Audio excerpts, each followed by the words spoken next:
I actually have no idea how to start off this video, but I 100% bet some of you don't know who this guy is. His name is Examorph. For a while I called him Examor for some reason. I am being 100% serious about this. I bet you guys don't know who Examorph is, so I'm about to let you know who he is, so let's begin. So Examorph has a pretty simple story. Basically, he's trapped inside of a game, and being trapped inside of a video game can make you go insane, which is what happened to this guy. He went insane and was able to manipulate the game, and then he started to get a god complex, like any sane person would do after being trapped inside of a video game.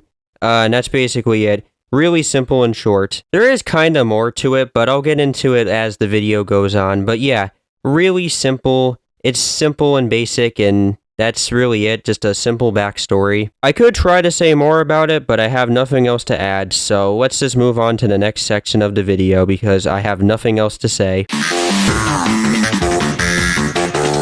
Okay, now I can get into the interesting stuff. So if you haven't been paying attention to his name, Examorph, well, he can morph into anything he wants. So we have his basic form, and then you have like this thing where he looks like a gooey squid thing, so yeah. It actually looks more fleshy to me, but I swear that's what it said on the wiki. But anyways, Examorph is not that good at being Sonic, and he knows this. He couldn't even imitate him, like he really tried to base his form off of him, but just didn't do the best job. You might be confused about what I'm talking about, even I'm confused a bit, but it has something to do with Sonic's classic form. So yeah, basically that. So this was interesting to me. So Examorph's victims are actually not like ghosts or anything, they're actually like actual Sonic characters like in the game. Even Sonic is involved in this, being trapped in random areas that Examor just sends him to, which is just kind of funny, where he's just like, yeah, screw you, dude. And he messes with them in various different ways, but you know how I brought up how Examorph, man, his name is kind of complicated to say,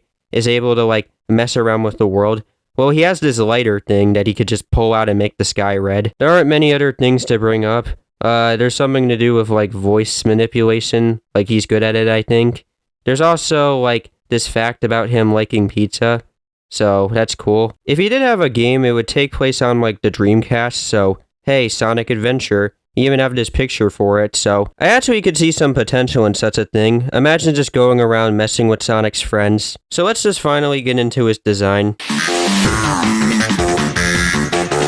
I feel like his design is kinda basic. What's carrying it for me would have to be the eye and probably the whole spike aesthetic going on. And like, if you didn't notice about the eye, which is something I like, he has them like normal at first, but then eventually could split it into just one. I feel like his whole FNF design should look far more like Adventure Sonic, like this image right here. I really have no thoughts on his true form. It would be nice if we get like a better drawing of it someday, because it has like specific details that we don't get to see in this drawing. I did find this cool image of him as a hand, and I like it. So that's Examorph. Interesting guy, I gotta say. More people should talk about him, so I don't have anything else to add on to this. If he ever gets his own game, I think that would be pretty hype. So that's basically it, and I'll see you guys next time. Bye.